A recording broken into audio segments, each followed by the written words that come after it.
여러분 반갑습니다. 친구들 설인데 어디 멀리 갔다 왔나? 거죠? 권영이가 아니지. 동혁이는 어디 갔다 왔어? 아무도 안 갔어. 그게 제일 편하죠. 우리 시간에 기도드리고 예배 시작하겠습니다. 사랑과 은혜가 많으신 주님 감사합니다.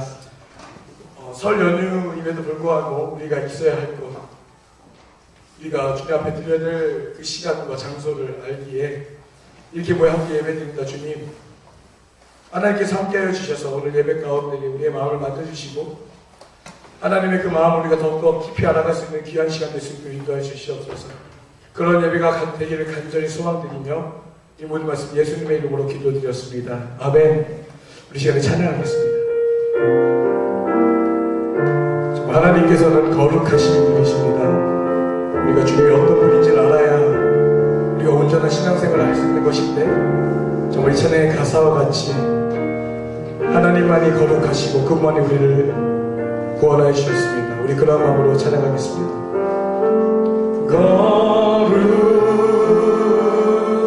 거룩하신 하나님 주께 감사드리세. 날 위해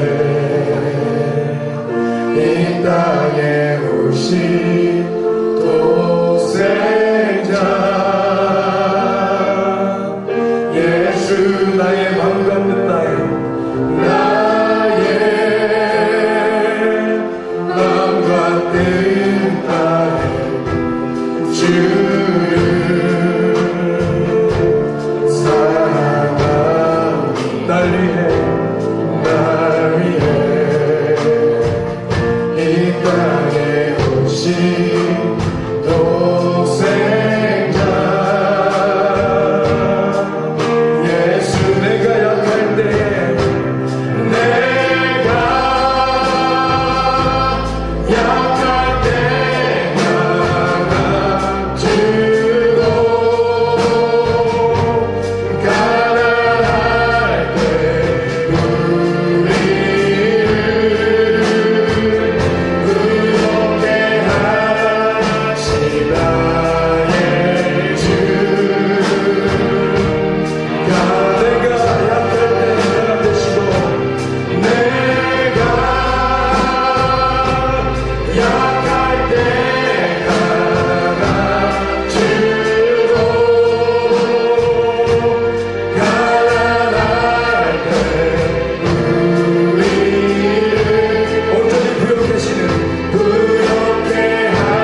우리가 계속해서 설교 중간에 하는 얘기가 뭐냐면 우리가 영원한 생명의 길에 이르기 위해서는 하나님과 함께 해야 되는데 우리가 정말 하나님과 함께 하려면 기름과 물이 섞일 수 없죠. 빛과 어둠이 공존할 수 없습니다. 거룩하신 하나님과 우리가 공존하기 위해서는 정말 우리도 그분의 뜻에 따라 거룩해져야 될 줄 믿습니다. 그래서 이 찬양의 가사 우리 주와 같이 길 가는 것 정말 우리가 거룩해져서 하나님과 걸어가는 그것이 얼마나 우리들에게 축복인지 우리 찬양을 통해서 함께 고백하며 나가도록 하겠습니다. 우리 함께 손을 치면서 괜찮아 치세요. 한 번 더. 오케이. 우리 손을 치며 나갑시다. 한 번 더. 한 번 더. 자, 이거는 약간 이렇게 빠르지도 느리지도 않는 곡인데 우리 함께 가사를 생각하며 주와 같이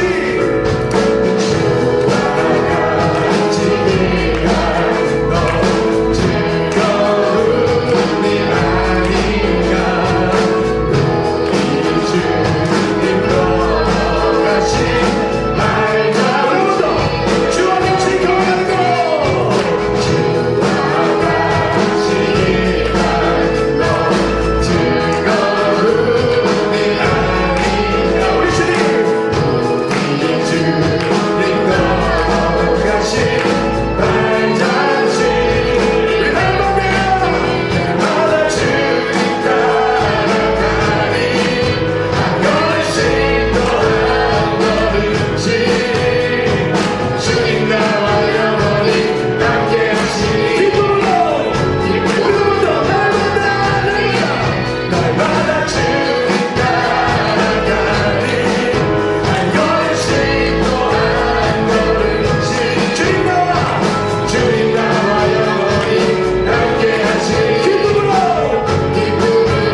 세 번째만 안 하고, 우리 친구들 중에 정말 주님과 동행할 수 있는 그런 삶이 되었으면 좋겠는데, 많이 외로운 친구들도 있을 거예요. 혼자 걸어도 우리가 혼자 걷는 것이 아니기 때문에, 정말 이 네 번째 찬양이에요. 찬양의 제목은 빛 대신 주라는 찬양입니다. 정말 우리가 혼자 있는 것 같지만, 그런 어려운 상황 속에서도 주님 우리와 함께 하심을 믿고, 우리가 마지막으로 해서 찬양할 때는 잠시 우리가 함께 일어나셔서 우리가 이런 가사를 생각하시며 함께 찬양했으면 좋겠어요.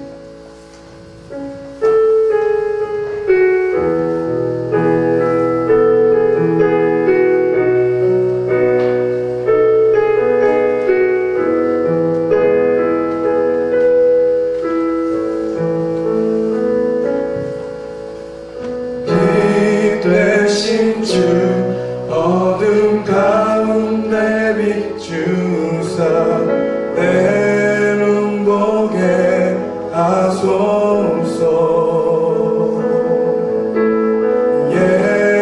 예배하는 선한 마음 주시고 산소막이 되시네.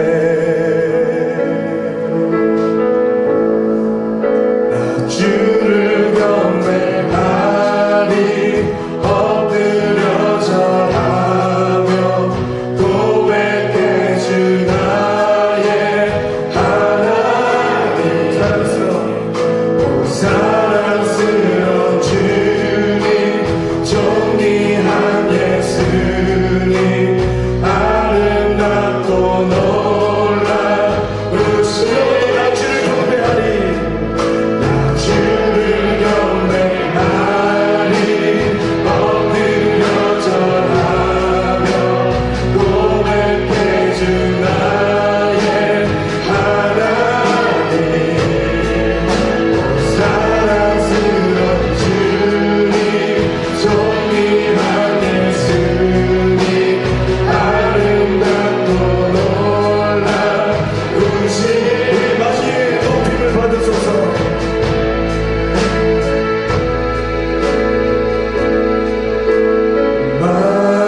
만유의 높임을 받으소서. 영광 중에 계신 주 겸손하게 이 땅에 임하신 주 높여 찬양하리라. 나 주를 경배하리. 주를 경배하리 엎드려 절하며 고백해 주 나의 하나님. 오 사랑스러운 주님 존귀한 예수님 아름답고 놀라. 우리 시간에 공개합니다. 다 알 수 없네 주의 크신 은혜. 알 수 없네 주의 은혜. 내 죄 위한 주 십자가 알 수 없네 주의 은혜. 내 죄 위한 우리 다 같이 한 번 더 다 알 수 없네 주 십자가. 다 알 수 없네 주의 은혜. 내 죄 위한 주 십자가. 다 알 수 없네 알 수 없네 주의 은혜. 내 죄 위한 주 주님만을 경배하리. 주를 경배하리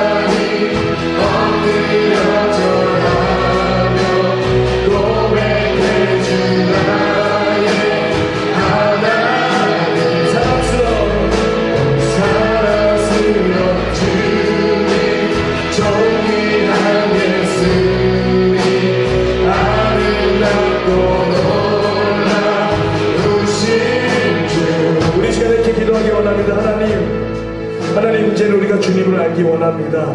우리가 오늘도 말씀을 듣고 우리가 찬양을 부르는 이유는 하나님을 더 깊이 알고 그런 주님을 알아야 내가 주님과 동행할 수 있기 때문입니다.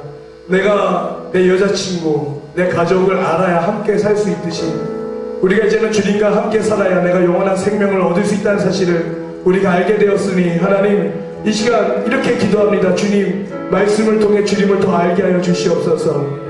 말씀을 통해 하나님의 그 섭리를 알게 하여 주시옵소서. 이제는 주님과 동행하기를 원합니다. 오늘도 주님께서는 정말 솔로몬이 정말 그 방에서 문을 두들겼던 것처럼 오늘도 성령님께서 우리의 마음의 문을 두드리실 때 우리가 이제 문을 열고 주님을 맞이해 주님을 알고 주님과 함께 동행할 수 있는 그런 예배되게 해달라고 우리 시간에 주님의 이름 부르며 함께 기도하며 나가겠습니다. 주여! 주여!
이 시간에는 우리를 위해서 최고나 부목자님이 기도해 주시겠습니다.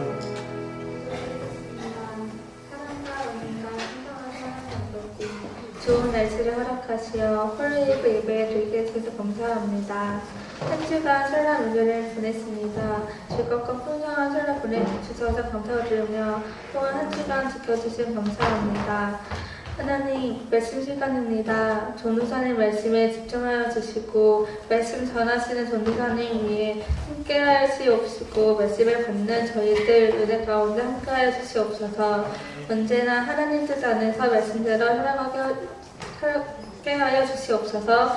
주님 안에 더욱더 가까워지고 주님 안에서 살아가게 해 주시옵소서. 감사드리며 예수님의 이름으로 기도드렸습니다. 아멘.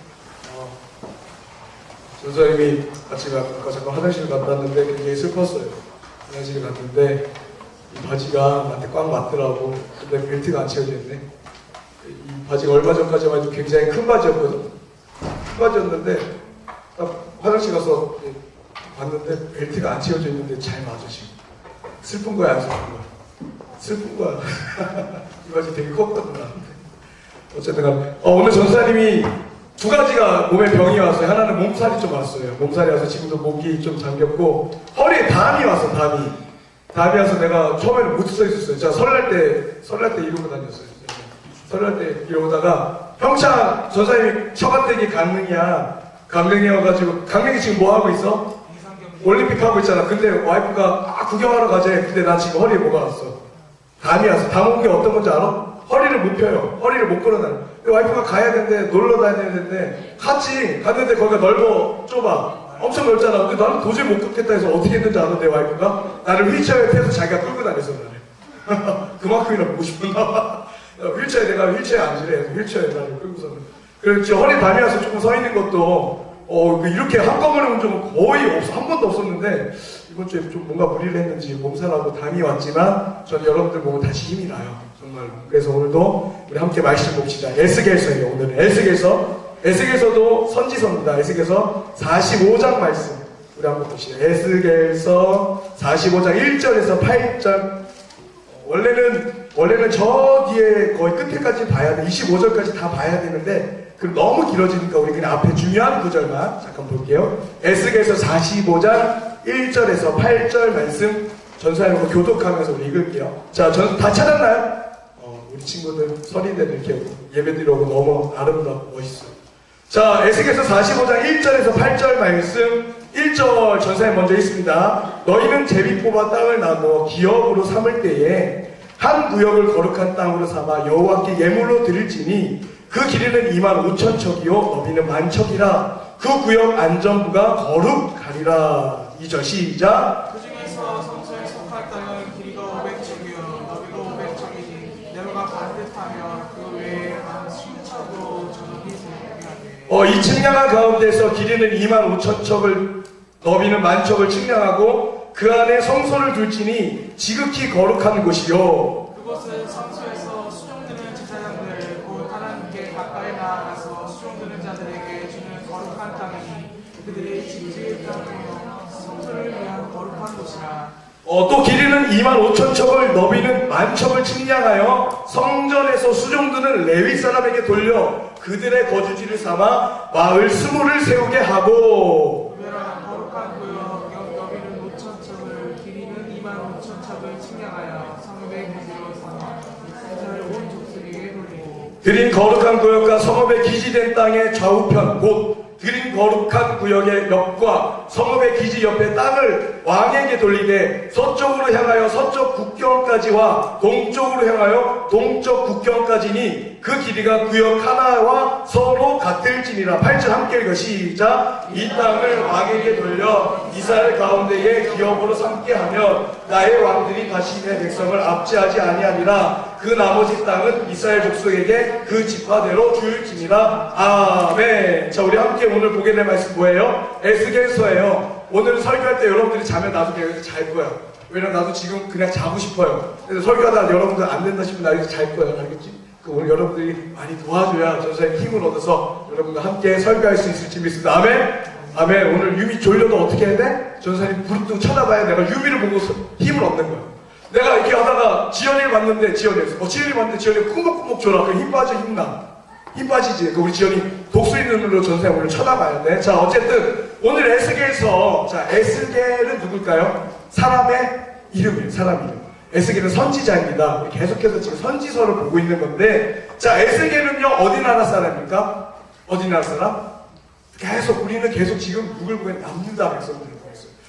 남유다 백성으로 그가 30살 때쯤, 에스겔이 30살 때 바벨론에 지금 2차 침공이 시작된 거예요. 자, 한번 쳐들어와서 쑥 한번 훑고 갔어. 그리고 2차 침공, 한 번 더 2차 침공 때 에스겔이 그때 이제 같이 잡혀가. 나이 30살에. 그때 에스겔은요 남유다의 마지막 왕 누굴까? 남유다 마지막 왕 알아? 한다 입을 뻥뻥 입을 너 대답 못해. 설마 마치나 했어 순간. 여호와김 남유다의 마지막 여호와김과 함께 바벨론의 어디? 되게 이름을 외우시죠. 그발 강가로 붙잡혀가게 돼요. 그러니까 포로로 잡혀가게 된 거야. 그리고 그곳에서 하나님한테 소명을 받게 돼요. 나이 30살에 하나님께 야 너 선지자로 소명을 받게 돼. 그래서 에스겔은요 하나님부터 어떤 메시지를 받냐면 내가 유다 민족을 회복시켜 주시겠다. 지금 유다 민족이 완전 다 박살났잖아요. 다 도망가고 다 포로 잡혀가고 성벽 다 무너지고. 근데 하나님이 에스겔에게 내가 다시금 유다 민족을 회복시켜 주시겠다 이러한 예언을 하시게 됩니다. 그리고 이러한 에스겔서를 잘 살펴보면 너희들 환상과 비유 알아요? 비유 알지? 중학교 이제 들어가면 다 배우잖아. 비유 서영아 비유란 말 알아? 알아. 초등학교 때도 비유란 말 벌써 배우지. 비유와 상징적인 말들이 많아요. 그리고 묵시록이 뭐예요? 끝에 어떻게 될 것인지에 대한 그런 표현들이 많이 사용돼요. 에스겔서에는 비유와 상징적인 말들과 묵시적인 말들이 많이 사용되는데 왜 그런 말들이 많냐면 하나님이 회복시키신다는 그 땅은 그냥 남유다만을 얘기하는 게 아니라 하나님을 믿는 모든 민족은 하나님이 구원하시겠다라는 그런 묵시적인 내용이 담겨 있는 게 바로 에스겔서예요. 자, 그렇다면 우리가 또 약간 유식해져야 되겠죠? 자, 에스겔 원래 제목은 뭐였을까? 에스겔서 히브리어로 뭐였냐면, 자, 함께 따라해볼까? 예헤즈켈.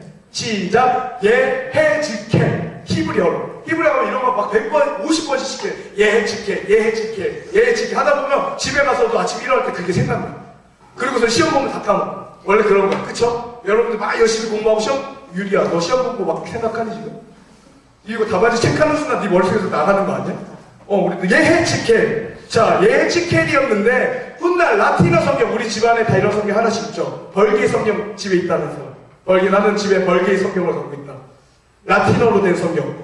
벌개 성경에서 처음으로 에스겔이라는 말을 사용하게 되고, 그 이후로부터 모든 성경에서 에스겔서라는 말을 쓰게 됩니다. 자, 그렇다면 에스겔의 뜻은 무엇일까요? 에스겔의 뜻. 아까 예헤즈켈이라고 했는데, 자, 따라합시다. 하자크. 하자크 따라해봐. 하자크가 히브리어로 무슨 뜻이냐면 강하게 하다라는 뜻이야. 하자크, 너 하나님이 히브리어로 뭔지 알아? 엘 합시다. 엘. 하자크 엘 무슨 뜻이야? 하자크 엘이 합쳐져서 에헤즈켈이 된 거예요. 무슨 뜻이야? 그럼 에스겔의 뜻은 뭐야? 어떻게 하시는 하나님? 강하게 하시는 하나님이라는 그런 내용이 있다. 전사님 이름이 뭐예요? 전사님 이름 뭐야? 이김영. 너 나랑 같이 한지 지금 벌써 1년이 넘어가고 있는데 이형남이야. 자, 오야리 씨의 어떤 형자일까? 오야리 씨의 무슨 형자? 형자 땡. 넓은 형자. 남은 무슨 남? 남쪽 남. 남쪽에서 큰 사람 되라고. 이미 큰 사람 됐어요. 몸무게가 100kg 넘어섰어 이미.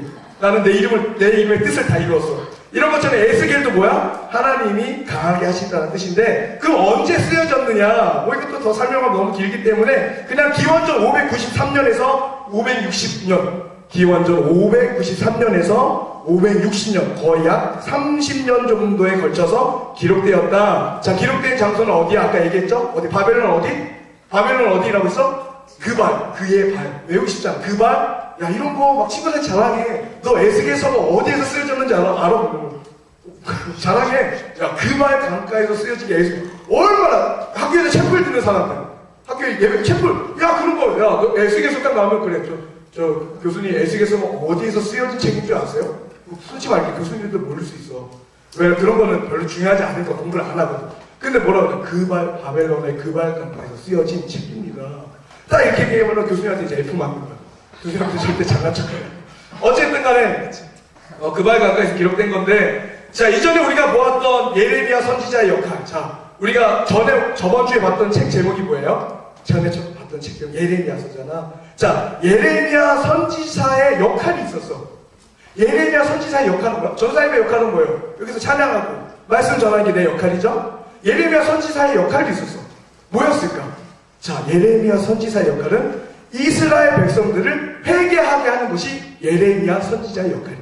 다시 말해, 예레미야의 역할은 이스라엘 백성들을 회개시킴으로 하나님께로 돌아오게 하려고 했던 것이 예레미야의 역할이었는데, 그런 것처럼 오늘 말씀에 등장하는 에스겔 선지자에도 하나님께서 역할을 주셨어. 하나님께서 에스겔에게, 야, 너 이런 거에 선지자라고 해서 다 똑같은 일 하는 게 아니야. 예레미야에게는 예레미야대로. 자, 우리 전도사님도 나는 찬양하고, 우리 종기전은 또 다른 일을 해요. 같은 전도사지만 하는 일이 달라. 역할이 다르단 말이야. 다 같은 선지자로서 같은 일을 하는 게 아니야. 예레미야는 이스라엘 백성들을 회개하게 했다면 에스겔은 뭘 했을까? 자, 따르시다. 하나님이 어떤 분인지 알려주는. 왜냐하면 이스라엘이 멸망한 이유는요, 이스라엘 백성들이 하나님이 어떤 사람인지 몰랐어. 그래서 멸망한 거야. 그냥 은혜의 하나님인 줄만 알았어. 그냥 잘못해도 그래 용서해 주시겠지 까짓거. 그냥 뭐 착하신 분이니까, 은혜로운 분이니까, 사랑의 하나님이니까 그거 한쪽만 아는 거야. 사랑의 하나님, 은혜의 하나님. 우리가 뭐 잘못해도 뭐 까짓거 용서해 주시겠지. 근데 이걸 하나님을 잘 아는 거야, 모르는 거야? 잘 몰랐어. 그래서 어떻게 했어? 회개하지 않아서 멸망했잖아. 그래서 하나님이 에스겔에게, 야, 너는 이스라엘 백성들에게 가서 내가 어떤 사람인지 알려줘라 하는 게 에스겔서의 주제예요. 자, 그래서 오늘 에스겔서에서 가장 많이 나오는 말도 내가 주 여호와인 줄 너희는 알리라라는 말이 제일 많이 나와. 뭐라고? 내가 주 여호와인 줄 너희는 알아라. 내가 너네들의 삶의 주인이다. 이런 말이 제일 많이 나오는데 몇 번 나올까? 이거 맞히는 사람 상품. 몇 번? 이거 뒤에 숫자가 땅이야. 앞에만 맞히면 된다. 와, 딱 3명만 받을게요. 뒤에는 땡이야. 몇 번 나올까? 이 말이 에스겔서 270번. 누가? 270번. 맞다. 그 문화상품 받았어? 소민이가 안 줬어? 소민이가 그럼 주장 다 꿀꺽 한 거네? 오늘 내가 저녁에 전화할게. 하늘이, 내가 줬다는 얘기 들었어? 줬다는 얘기 들었어? 그럼 반만 한 거네. 말만 하고 안 주는 거야. 그런 친구 가까이 하지 말아요. 자, 몇 번 나와? 몇 번 나와? 따라서 60번. 60번. 야, 이거 그냥 맞추면 상품 받는데 요즘 너무, 서연이 요즘 좀 살만해? 태백도 많이 받았어? 어쨌든 60번에 나와서 미안해 잠깐만 내가 주 여호와인 줄 너희가 알라란 말이 60번 나오고 그렇다면 하나님께서 에스겔 선지자를 통해 자신이 어떤 분이라는 걸 알렸을까? 자, 어떤 분일까 하나님은 야 에스겔아 이스라엘 백성들에게 가서 내가 누군지 알려 했는데 하나님은 어떤 분일까요? 오늘 말씀 읽었었죠? 1절 45장 1절에서 8절 한번 찾아봅시다. 어떤 말이 제일 많이 나와요? 찾아보고 손들어서 얘기해주면 고맙겠어요. 1절과 8절 속에 하나님은 어떤 분이야라는 말이 뭐가 가장 많이 나오나? 자, 한번 찾아보세요. 1절에서 8절. 이때는 날 쳐다보면 안 되고 성경책을 쳐다보세요. 자, 하나님은 과연 어떤 분이실까? 우리 한번 찾아보도록 하겠습니다. 하나님. 어떤 하나님? 지영아, 어떤 하나님? 거룩하신 하나님. 너 권지영이니? 지영이, 어떤 하나님? 거룩하신 하나님. 정답! 주영이. 오케이. 주영아, 다음 주 선물 갈게요. 어떤 하나님? 크게 한 번 더. 거룩하신 하나님. 자, 하나님은 어떤 분이시다? 거룩하신 하나님입니다. 자, 그래서 저번 주에 거룩하다는 말의 뜻이 뭐였어요? 구별하다, 깨끗하다. 죄가, 다시 무슨 말이에요? 죄가 없으신 분이라고 우리 배웠어. 하나님은 어떤 분 했나요? 너 남자친구가 어떤 사람인 줄 알아야 연애하는 거 아니야? 그렇잖아. 연애를 해도 소연아, 좀 나이 있는 친구. 우리 소연자매 이제 뭐 연애하고 시집도 가고 유미도 이제 연애하고 시집 가야 되는데 우리 지금 내가 알기로 하늘이 남자친구가 있는 걸로 알고 있어요. 아무튼 간에 남자친구가 미안 이런 거 공개하면 안 되나? 미안해. 가상일 수도 있어요. 가상 학교일 수도 있어요. 가상 그 캐릭터 뭐 이런 걸 수도 있어요. 자, 어쨌든 내가 남자친구를 사귀어도 이 사람이 뭘 좋아하고 뭘 싫어하고 어떤 사람인지 알아요. 연애. 그치 현아? 용돈을 많이 못 받았니 설날 때? 자, 어쨌든 간에 교복이 마음에 안 들어. 나도 마음에 안 들어. 어쨌든 간에 자, 어떤 하나님이냐면 하나님은 거룩하신 하나님. 그 1절과 8절에서 계속해서 하나님은 거룩하신 하나님. 그래서 하나님으로부터 선택받은 북이스라엘과 남유다가 죄로 말미암아 하나님과 함께할 수 없게 되자 할 게 없죠. 죄인은 하나님과 함께할 수 있다 없다? 없어. 물과 기름은 섞일 수 없죠. 빛과 어둠은 공존할 수 없죠. 죄인인 인간이 거룩하신 하나님과 함께할 수 있다 없다? 없다. 그래서 하나님께서는 여러 선지자를 통해서 너희가 회개함으로 다시 하나님과 함께하자. 니네가 회개함으로 죄의 문제를 용서함 받고 나랑 같이 함께하자. 이렇게 말씀하신 거예요. 그래서 하지만 어느 누구도 회개했어 안 했어? 아무도 하지 않았죠. 그래서 결국 그들의 죄의 문제로 하나님은 그들이 죽는 것을 볼 수 없었어. 어머님들도 너 만약에 동생이 가스레인지 부르다가 막 가. 저기 막 모닥불 피어났는데 거기를 막 가. 노래 부르면서 랄랄랄랄라 그럼 어떻게 할 거야? 얘가 좀만 더 가면 이제 모닥불에 탁 죽을 것 같아. 어떻게 할 거야? 무수단과 방법을 했으니까 발로 차버려야지. 그래야 돼. 얘야 거기 가면 타 죽는다 이럴 거야? 너 기현이가 막 모닥불로 막 이렇게 몰라 걔는 눈이 지금 장님이거든. 죄로 인해서 앞에 안 보여. 죄로 인해서 시력을 잃었어. 막 모닥불에 들은 기현이가 막 이렇게 가. 랄랄랄라 근데 너 뒤에서 기현아 거기 가면 타 죽는다. 이리 와 위험해. 너 이럴 거야? 아니지 그냥 가서 발로 차버려야지. 가서 발로 차서라도 걔가 하게 해야지. 그게 뭐예요? 하나님이 이스라엘 백성들을 그렇게 한 거야. 누굴 통해서? 바벨론과 아수르를 통해서 니네 정신 차려! 그렇게 하면 죽는다. 그런 내용들이 우리가 지금 계속해서 보고 있는 것들이 그런 내용. 사랑의 매를 드셨고 오늘 에스겔서를 통해서 하나님께서는 다시 한번 이스라엘 백성들에게 너희가 멸망당하지 않으려면 나와 같이 거룩해져야 한다라고 말씀하고 계시다라는 것인데 근데 문제는 뭐냐면 너희들이 뭐가 거룩한 건지를 몰라. 그치? 뭐가 거룩한 건지를 몰라. 그래서 말씀을 봐야 되는 거야. 그래서 우리가 교회 와서 설교 듣는 이유가 그거야. 나도 말씀 준비하기 전까지 이게 거룩한 거라는 걸 자세히 몰랐어요. 근데 오늘 에스겔서에 무엇이 거룩한 건지 정확하게 나와 있습니다. 우리 먼저 에스겔서 45장 1절과 3절 1절과 3절 한번 읽어보도록 할게요. 자, 1절 시작. 너희는 제비 뽑아 땅을 나누어 기업으로 삼을 때에 한 구역을 거룩한 땅으로 삼아 여호와께 예물로 드릴지니. 자, 2절도 시작. 그 중에서 성소에 속할 땅은 길이가 500척이요 너비가 500척이니 내무가 반듯하며 그 외에 사방 신척을 어떻게? 전원이 되게 하는 구별 따로 떼어놓으라는 거야. 3절도 시작. 이 측량한 가운데의 길이는 25,000 너비는 10,000척을 측량하고 그 안에 뭘도 성소를 둘지니 지극히 거룩한 곳이요. 자, 거룩한 삶이 뭐냐면 따라합시다. 주님을 우선시하는 삶. 그게 거룩한 삶이에요. 지금 뭐라고 하고 있냐면 지금 무슨 말인가 하면 하나님께서 이스라엘 땅을 회복시키실 때 자, 하나님께서 다시금 이스라엘 땅이 다 무너졌잖아. 다시 주신다는 거야. 얼마나 주고 지금 몇 척을 주고 얼마나 주고 50빚을 주고 이렇게 주고 할 텐데 그렇게 회복시키실 때 가장 먼저 지금 뭘 하라고 하고 있어요, 하나님이? 하나님께 예배드릴 땅을 구별하라. 뭘 먼저, 그러니까 니네가 뭘 가지던지 간에 뭘 먼저 해라? 하나님의 것을 구별하여서 주님께 드리라. 무슨 말인지 이해돼요? 이게 거룩한 삶. 거룩한 삶도 여러 가지가 있겠지만 그냥 말씀에 그렇게 나와 있는 거예요. 다시 말해서 너희가 거룩한 삶을 살기 위해서 가장 먼저 해야 할 일은 하나님의 것을 구별하여서 주님께 먼저 감사로 드려야 된다는 거예요. 그러니까 여기서 구별해 드려야 하는 것들은 많은 게 있죠. 하지만 그 중에 대표적인 일은 뭐가 있어요? 예물. 여러분들 교회 때 11조 드려야 안 드려요?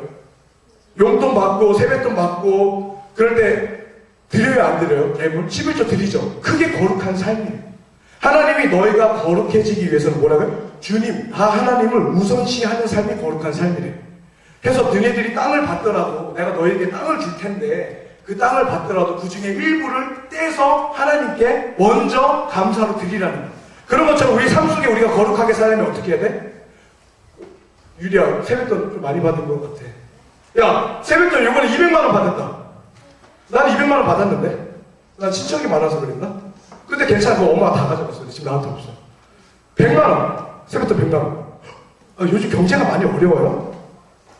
내가 세뱃돈을 주고 싶어지네. 그럼, 좀 나 이렇게 손들어서 앞에서 갈 테니까 나 얼마 받았어, 세뱃돈? 좀 받았어. 좀 많이, 서희는 얼마 받았어? 많이, 30만? 30만원?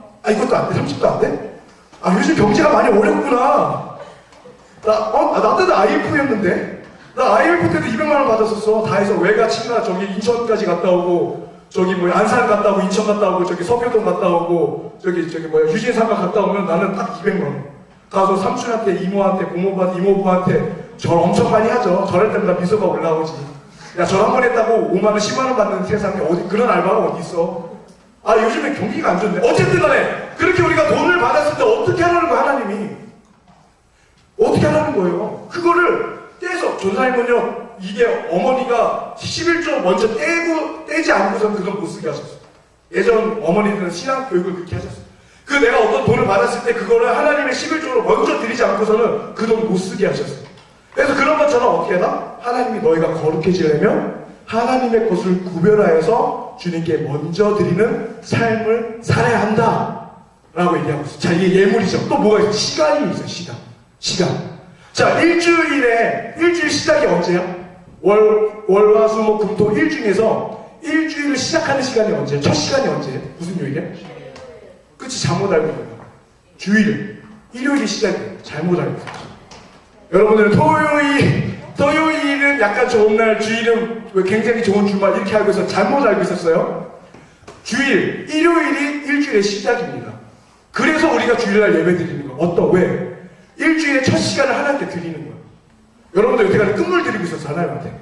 다 놀 거 다 놀고 쓸 거 다 놀라고 맨날 끝에 받으세요 이렇게. 그게 아니야. 일요일이 일주일의 시작이에요. 잘못 알고 있었던 거예요. 토요일이 맨 마지막 날인가? 우리가 주일날 왜 예배 드려? 우리의 첫 시간, 첫 주의 그 첫 시간을 누구한테 드린 거야 지금? 하나님께 드려야 된다. 그게 무슨 삶? 그게 거룩한 삶이라는 거예요. 자, 이렇게 어쨌든 간에 우리가 예물이 됐던, 시간이 됐던 하나님께 우리가 하나님의 것을 가장 먼저 구별하여 드리는 것이 첫 번째 거룩한 삶. 자, 그렇다면 두 번째 거룩한 삶 따라해 봅시다. 삶의 정확한 기준을 세워야 한다.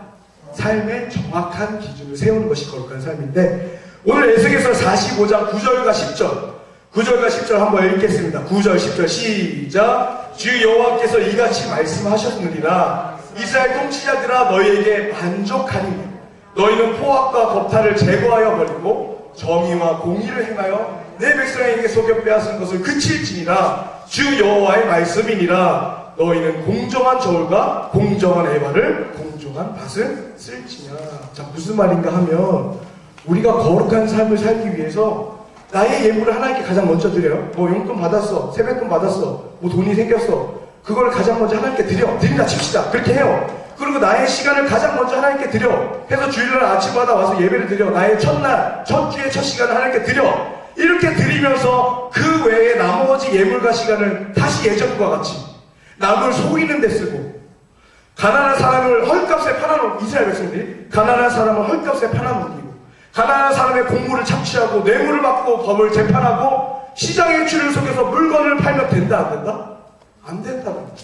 앞에서 하나님께서 그냥 하나님께 먼저 구발을 드리면 된다고 했으니까 그것만 딱 드리고 나머지 삶은 예전과 같이 그냥 똑같이 그렇게 살면 안 된다.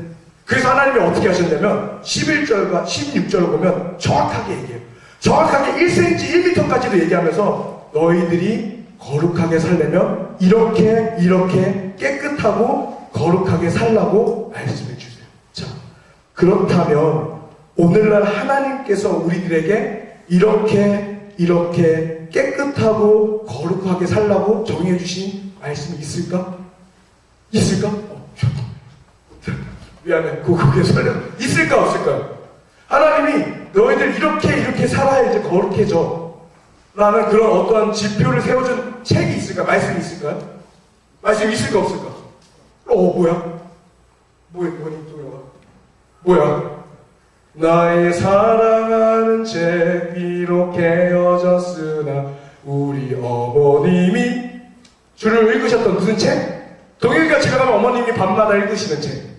읽으시니? 태일이 집에 가면 아침마다 피는 책. 무슨 책? 지원이네 집에 가면 목사님이시니까 저녁마다 피거나 아침마다 피시는 책. 무슨 책? 성경책이에요. 그게 성경책이에요. 성경책이 뭐냐면 니네가 죄짓지 말고 거룩하게 살려면 이렇게 살아야 된다라고 말씀하시며 우리에게 주신 책이 무슨 책이다? 성경책이에요. 근데 그거 아세요? 세상의 법이 있죠. 세상의 법이 뭐에 기초해서 생긴 건지 알아? 성경에 의해서 기초된 거예요. 지금 세상에 법이 있잖아요. 도둑질하면 뭐 하면 안 된다. 우리 법 있잖아요. 범죄 1조 2항, 10조 3항, 8-4항 이런 거 있잖아요. 그런 모든 법들이 어디에서 기초돼서 생긴 거냐면 성경책에 의해서 기초돼서 생긴 거예요. 그래서 옛날 미국에서는, 지금도 미국에서는 법에 가서 뭐 증거하거나 뭐 할 때 뭐해? 성경책 위에 딱 손을 쥐고 얘기하는 거거든. 거짓말 하지 않겠습니다. 그게 뭐냐면 이 세상의 모든 법이 어디에 기초해서 생겼다? 하나님의 말씀이 성경책에 의해서 기초된다. 자, 그렇다면 우리가 여러분들 성경에 뭐 하지 말라, 뭐 해라 이런 거 알아요? 몰라. 그러니까 하나님이 얼마나 지혜로우신 분이냐면 우리가 머리가 안 좋다는 걸 아신 거야. 그래서 딱 그거를 줄여줬죠. 몇 가지는? 10가지. 10개. 그게 뭐야? 10계명. 그러면 1에서 5까지는 1에서 4까지는 하나님을 위한 거고, 그러면 우리 5계가 뭔지 알아요? 5계명. 부모를 공경하고. 6째, 뭐 하지 말라? 사랑. 살인하지 말라. 여기는 남을 미워하지 말라도 포함되어 있어요. 살인하지 말라는 뭐야? 남을 미워하는 자마다 살인하자라고 예수님이 말씀하셨죠? 살인하지 말라. 그 다음에 간음하지 말라. 무슨 말이야? 결혼하기 전에 이성끼리 사랑, 그거 알잖아. 그럼 하면 안 되고. 그리고 이성을 볼 때 음욕을 품고 쳐다보면 된다, 안 된다? 그러면 안 된다. 8번째, 도둑질 하지 말라. 9번째, 거짓 증거하지 말라. 뭐야? 사람 뒷담화 하지 말라. 그 사람 없는 데서 막 뒷얘기하고, 야, 쟤 왜 저래? 이런 거 하지 말라는 얘기. 그리고 10번째, 이웃의 소유를 탐내지 말라. 자, 이미 하나님께서는 우리들에게 이렇게 말씀을 하고 계시다는 거. 아시겠죠? 우리가 거룩하게 살기 위해서는 그러면 첫 번째 뭐였어? 하나님의 것을 구별해서 주님께 드리고, 두 번째 뭐야? 거룩한 삶을 살기 위해서 말씀대로 부모를 공경하고 남을 미워하지 않고 이성을 보면서 막 이상한 마음으로 이성을 바라보거나 그렇게 하지 않고, 자, 도둑질 하지 않고요. 남 얘기 하면 돼, 안 돼? 함부로. 내 마음에 안 든다고 해서 막 남 얘기 함부로 하면 안 되고, 그게 곧 갈등의 시작이다. 그리고 또 이웃의 소유를 탐내지 말아야 돼. 이게 하나님이 우리에게 말씀하신 너희들이 거룩하게 살아야 된다는 말씀입니다. 자, 그리고 마지막, 그럼 세 번째, 이것만 얘기하고 이제 설교가 끝나는데, 마지막으로 우리가 거룩해지기 위해서 가장 중요한 것. 자, 이거는 좀 큰 목소리로 따라했으면 좋겠어요. 십자가 보혈을 의지하는 삶. 시작. 자, 에스겔서 45장 18절과 20절 말씀 한번 읽어봅시다. 마지막 에스겔서 45장 18절과 20절 말씀. 에스겔서 45장 18절 20절 말씀. 18과 20절입니다. 자, 찾으셨으면 함께 읽어. 시작. 여호와께서 이같이 말씀하셨느니라.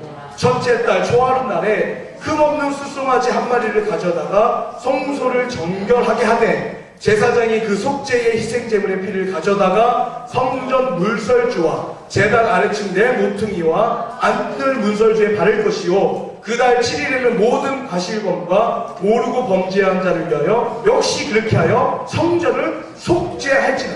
무슨 말인지 이해되는 사람? 너 지금 이거 무슨 말인지 이해되니? 하늘로? 그래서 전사님의 장점이 뭐야? 이해하기 힘든 성경을 어떻게 설명해 준다? 이해하기 쉽게 설명해 준다. 이거 무슨 말인지 얘기해 줄게요. 무슨 말인가 하면, 위에서와 같이 우리가 거룩한 삶을 살기 위해서 노력해.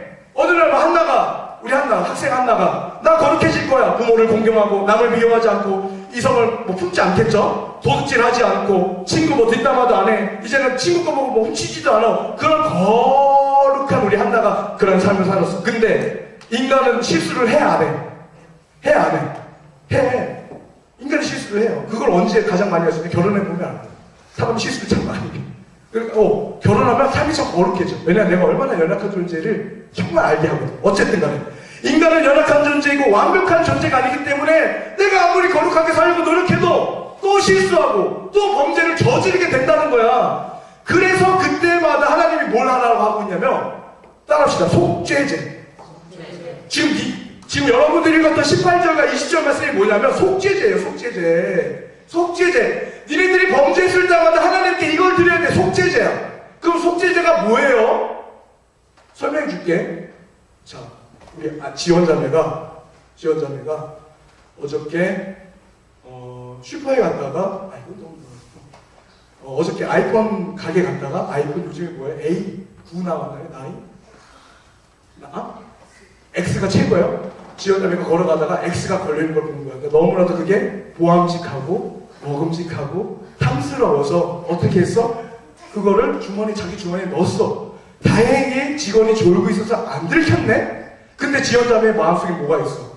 양심이 있어. 하나님을 두려워하는 마음이 있는 거야. 내가 이거 훔쳤으니까 이제 하나님한테 왠지 벌 받을 것 같아서 어떻게 목사님한테, 그때 제사장이야? 제사장한테 가는 거야. 근데 갈 때 빈손으로 가면 안 돼, 안 돼. 뭘 갖고 가야 되냐면 따라합시다. 흠없는 어린양을 이제 지원자매가 이렇게 데리고 가.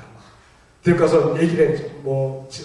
제사장님, 제가 아이폰 X가 너무 먹음직하고 보암직하고 너무 사랑스러워서 훔쳤는데요. 자, 그럼 어떻게 하면 이제 제사장이 그 지원자매가 그 어린 양의 머리에 손을 얹어. 뭐라냐면 죄를 전가시켜요. 전가시킨다는 게 뭔지 알아? 아이폰 누가 훔쳤어? 지원자매가 훔쳤어. 근데 그걸 이제 누구한테 전가시켜? 흠없는 어린 양한테 전가시켜. 머리에 손을 얹고 전가시켜. 자, 이제 재물에게 죄를 전가시키고, 자, 이제 제사장은 그 어린 양을 이제 어떻게 하면 돼? 어렵게 각을 떠요. 각 뜬다는 거 알죠? 그냥 팔다리 각을 다 뜹니다. 그럼 자, 뭐가 철철 흘러? 피가 철철 흘려. 그러면 그 피를 어떻게 하나님께 제단 드리면 그 제단이 어떻게 뿌려?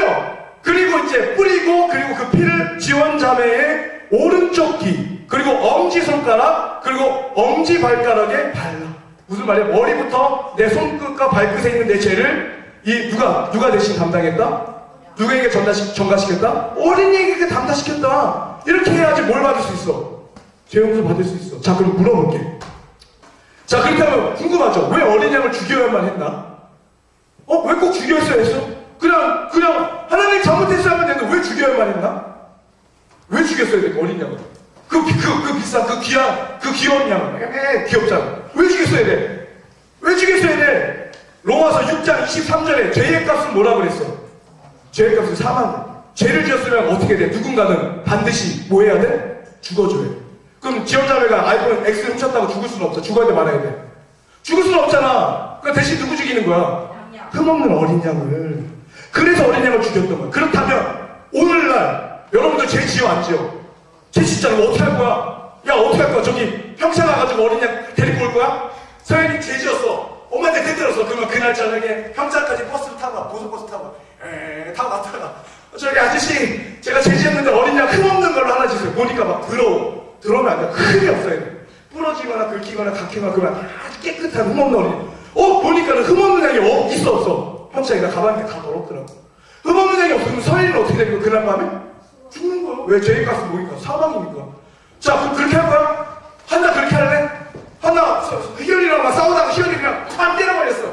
암만 생각해도 이거 죄거든. 그 어떻게 또 평창밖에 양떼묵장 있잖아. 양떼묵장 어떻게 구했네? 은이 저한테 구했어.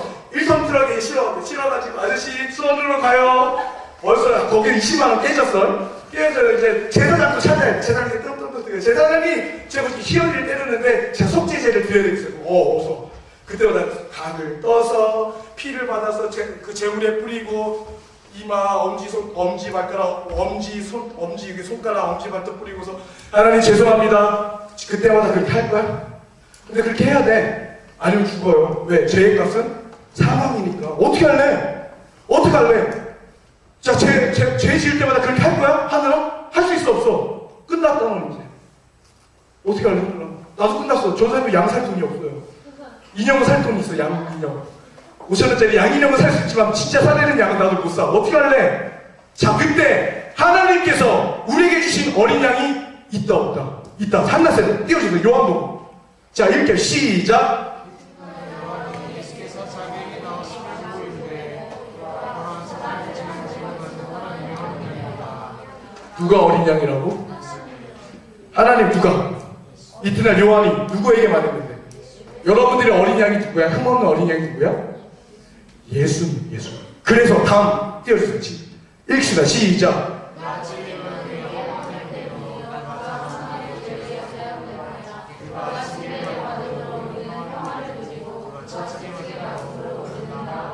사진 보여주세요.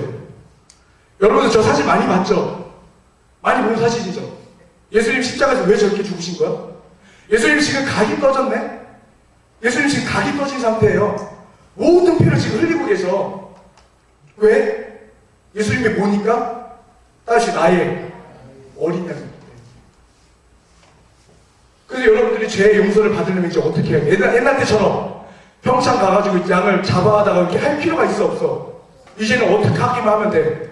예수님의 이름으로 회개하라고 했잖아요. 저번 주에 전사님이 그래서 회개기도 시킨 거예요. 왜? 그거 회개 안 하면 어떻게 되는데? 로마서 6장 23절 죄의 값은 사망이에요. 죽을 수밖에 없대요. 죽을 수는 없잖아. 내가 그래서 그랬잖아. 나 저번 주에 전사님 그래서 기도했잖아. 난 여기 있는 여러분들에게 단 한 명이라도 멸망당하지 않았으면 좋겠다. 멸망당하지 않을 수 있는 길 다음 읽어서 다음 보내주세요. 자, 읽겠습니다. 시작.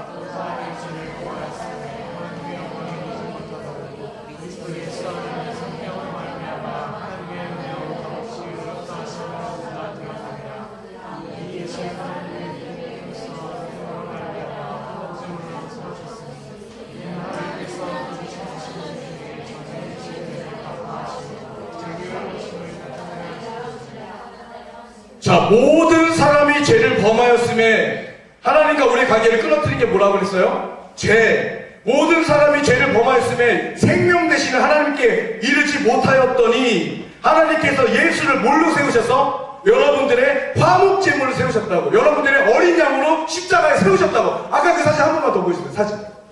이렇게 하나님이 여러분들을 위해서 예수님을 여러분들의 어린 양으로 어떻게 지금 화목제물로 세우셨으니 뭐라고 말씀하셔요? 아까 로마서 다시 앞에요. 로마서 전에 지은 죄를 간과하시겠대요.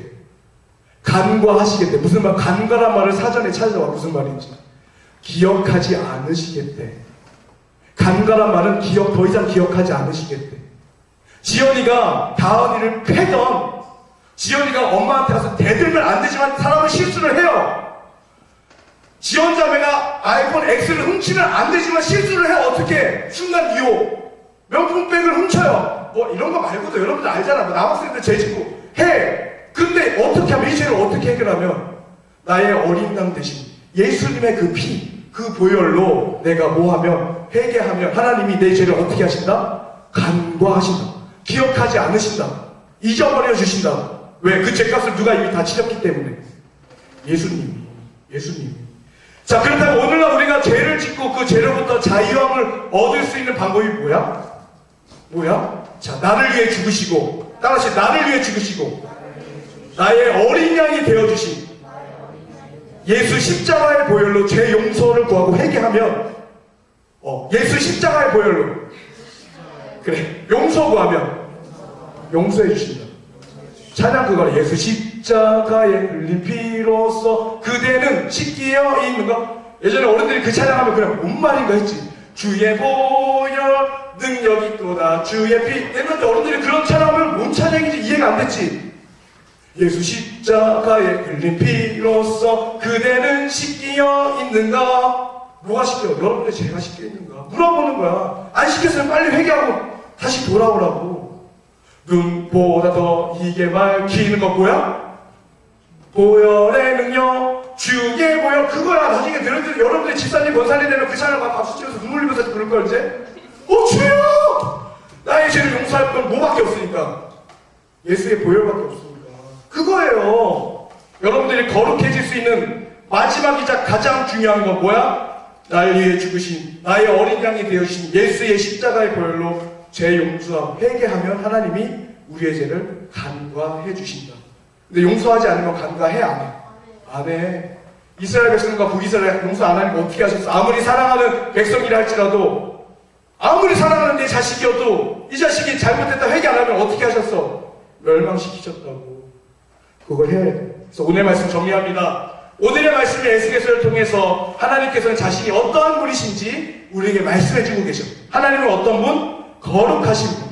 거룩하다는 것은 구별되고 깨끗하다. 다시 말해 죄가 없으시다는 것. 그렇기 때문에 하나님과 함께하는 우리는 하나님과 같이 거룩해져야 돼. 우리가 죄를 품고서는 하나님과 함께할 수 없다라는 것이. 그래서 하나님께서는 오늘 말씀을 통해 우리들에게 거룩해지는 세 가지를 알려줬죠. 첫 번째 뭐야? 주님을 우선시하는 삶.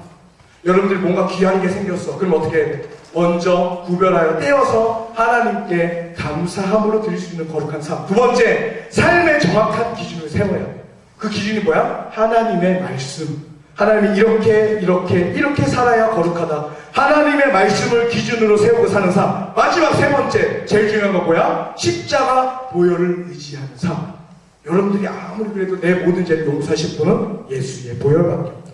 이렇게 세 가지를 말씀해 주시며 하나님께서는 우리가 거룩하여서 자신과 함께 동행하기를 바라고 계십니다.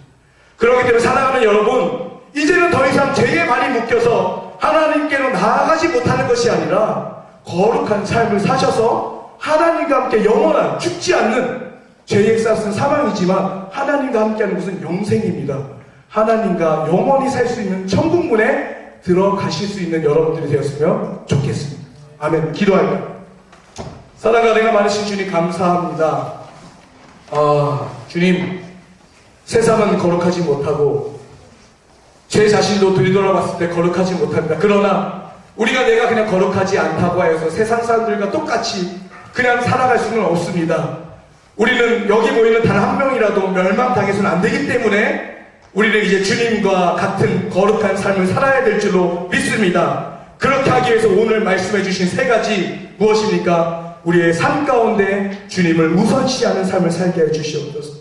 나에게 귀한 예물이 들어오게 되었을 때에 이 예물을 주시고 이 예물을 만들어 주신 하나님께 감사한 마음으로 11조를 드리고, 나에게 시간이 주어졌을 때, 나에게 일주일이라는 시간이 주어졌을 때 그 첫 시간을 하나님께 예배드려서 거룩한 삶을 살게 하여 주시옵시고, 그 나머지 시간들, 그 나머지 우리가 교회 밖에서 생활할 때에는 정말 세상의 법보다도 더 위대하신 하나님의 그 성경의 말씀대로 삶으로 우리가 거룩한 삶을 살게 하시고, 무엇보다도 하나님 모든 죄를 해결할 수 있는 나의 어린 양 되시고 나의 속죄 제물이 되어주신 예수 그리스도의 그 십자가에서 흘리신 그 보혈로 회개함으로 우리가 나의 죄의 문제로 인해서 사망할 수 있는, 내가 지옥에 떨어지지 않는 그러한 일이 우리의 삶 가운데 이루어질 수 있도록 인도하여 주시옵소서. 감사드리며 이 모든 말씀 예수님의 이름으로 기도드렸습니다.